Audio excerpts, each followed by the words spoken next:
All right, what's up, y'all? I'm back with part 4, War with the Natives. We were to the point where I had made contact with him the second time.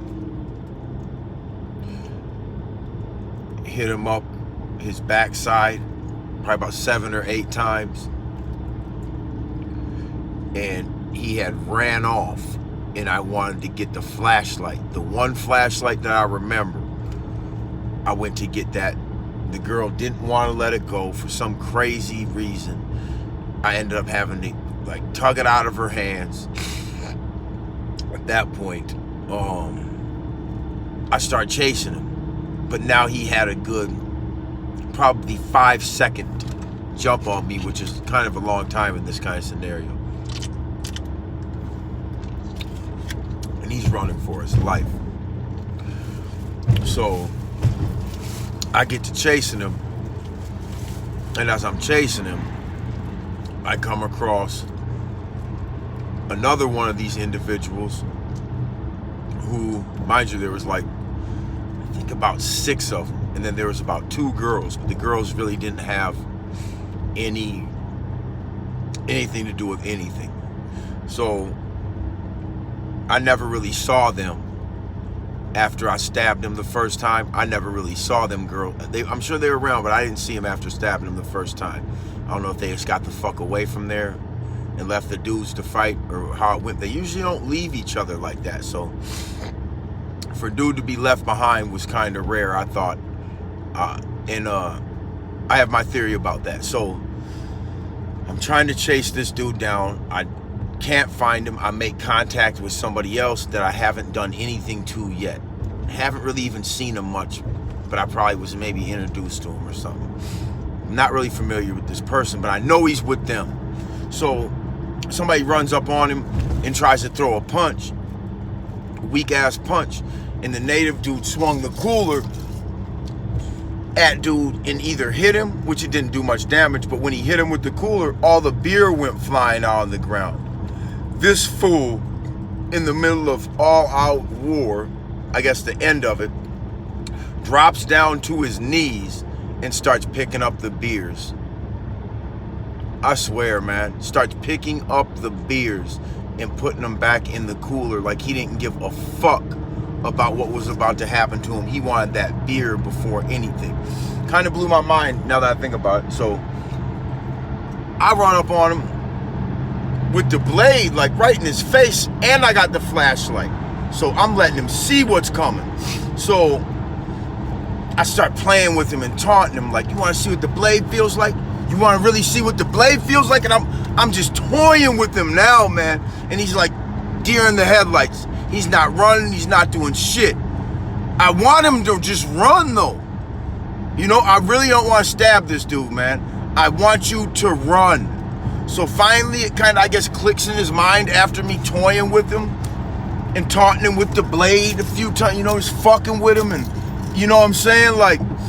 Finally he knew it was time to run, but sometimes when you run, a motherfucker will just chase you down, kill you 10 times worse.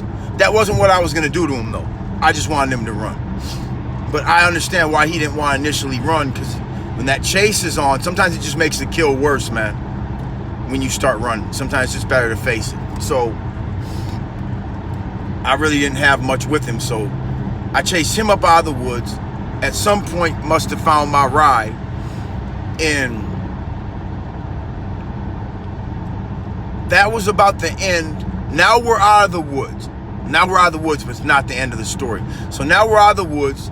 I've somehow managed to escape this situation without a scratch on me. Nobody threw a punch. Nobody had a chance. I didn't give a motherfucker a chance to do shit to me, man. Somebody else got stabbed and said I accidentally stabbed. I didn't accidentally stab anybody that night. These aren't like bullets. Knives aren't like bullets. So you don't just fucking go to stab somebody and it fucking goes flying. No, man. No, you don't just accidentally stab somebody. There's no way I stabbed this person. And they swear to this day that I accidentally stabbed him in the arm. But I know. So I guess my assumption is one of the natives must have had knives too. Because I know I didn't stab the individual that was somewhat with me. It's not like I said, you can control a knife, you know, in the damage that you inflict on somebody with it. So honestly, one of the strangest things about it, I had this really nice black leather coat on, and it didn't have blood all over it. I don't remember wiping, and this might sound crazy to you guys, man, and if this was some fictitious lie, I would just tell you there was blood everywhere, man. It was all on my face. Like, honestly, you guys, it's not always like that. These when you make contact with somebody like this with a knife, it's usually pretty fucking fast. And unless you hit an artery, there's not gonna be a whole ton of blood. Without hitting an artery, man, like, when I got shot, there wasn't a lot of blood. Even though I got shot at close range, it broke my femur and it didn't shatter my femur, but it broke it straight in half where it goes into the hip. I got hit high in my femur, almost in the hip. And there wasn't a lot of blood. My boy got popped in the leg, not in the same situation, but he said there wasn't really a lot of blood in his scenario. I've been stabbed through my arm. There wasn't a ton. You really don't see a whole lot of crazy blood. It's weird, man, because when you hit somebody real fast with like a razor or a knife, it takes a second or two for that blood to even really start leaking. It's not until you hit an artery, like I said, that you're really gonna see a huge amount of blood as far as in these scenarios. I got a homie who was with this dude, and he's crazy dude, and he stabbed this motherfucker like 63 times, and I think there was a lot of blood in that one. I'll let my homeboy tell it to you, but yeah, there was a lot of blood in that one because he tried to cut his throat, and I don't even know if he got his vein, but I know there was a lot of blood. Yeah, he said there was a lot of blood in that one, man. He'll get on here and tell his story, but I've never experienced that with knife combat. I've never experienced having to, like, where there's blood all over my clothes. As a matter of fact, the black leather jacket I was wearing the same jacket when I saw him again a month later. So, and I know I'm not a dumb criminal where I'm just gonna keep some tainted evidence just because, or not tainted evidence, I'm not gonna keep some shit that could be used as evidence against me just because it was a few $100s, man. Like, that shit all goes. I don't care about that, you know.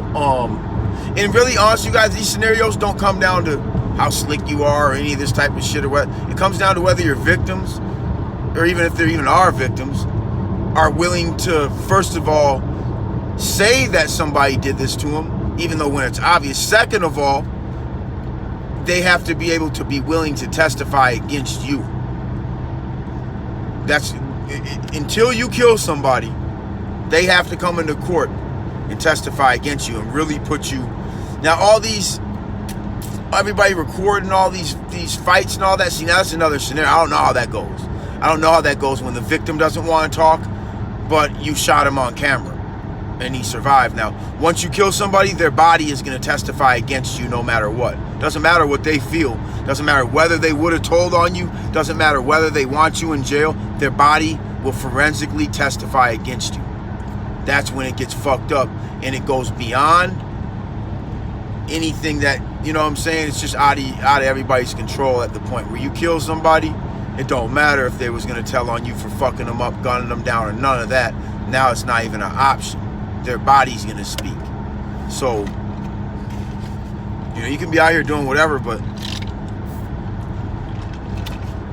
if your way of settling disputes is just straight up murdering somebody, you won't be out here very long. You have to be able to negotiate and make it to the next situation without flipping out and burning your whole shit down, man.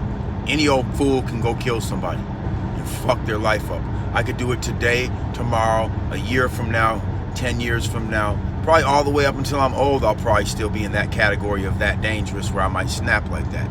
But I don't want to. I don't want to throw my life away, man. Prison is for fucking lames, man.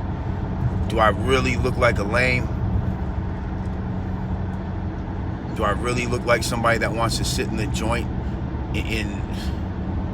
not have no whips, no jewels, no wife, no TVs. Like, 'cause if I'm in the joint, I'm not having a TV because I'm not watching the programming that's on your regular cable. So I'll take a TV and throw that bitch against the wall if somebody just gave me one for free, which you can't because they etch your OID number. And there's ways around that, but I just feel like, you know what? I don't want a TV while I'm in the joint because I just need to think about how I'm not going to come back to this place. If I sit there and watch TV and get comfortable and think this shit's all good and snack on Little Debbie's and fucking ramen noodles and make these little bullshit fucking makeshift rice, fucking fried rice, I just could never get with the program as far as just how everything goes in there, man. Like, I want T-bone steaks and shit, you know what I'm saying? Like, mashed potatoes and asparagus. Like, they don't really feed you real good by any means like that. And I mean, the food's okay, but you're not gonna be eating like a baller. You know what I'm saying? You're definitely not gonna be eating like a baller off the canteen menu. I just feel like that shit's all bullshit food. Like, what are you just gonna fucking throw 10 different recipes, 10 different items in a bowl, shake it up, and throw some other shit on there? And I mean, this shit's cool, but it's just not. They're not real meals, in my opinion, as far as like the pizzas they make and shit like that. Like, dog, that ain't no fucking pizza, man. Like, you got close, but come on, man. Some things you just can't substitute. And that's what prison's about, is just substituting shit, man. Like, just shit's fugazi as hell, man. Taking L's and shit. That's what that shit's about, man. I ain't even eat ramen noodles from the time I was a little kid. Even going to the county in like the workhouse and shit like that, I never ate them. I didn't like them. I ate too many of them one day. I didn't start eating ramen noodles until I actually went to the penitentiary. I probably hadn't ate ramen noodles in maybe like 20 years. Some shit like that. You know what I'm saying? So, I hate everything about prison, man. I hate everything about it. You can't do shit. You give me $1 million, I have nothing to do with it in there. It's nothing. I mean, buy a few little things to eat, some shoes. I don't want to gamble with you motherfuckers. Like, no. Like, there's no weed in there. So, like, it's just, there's nothing for a person like myself in prison.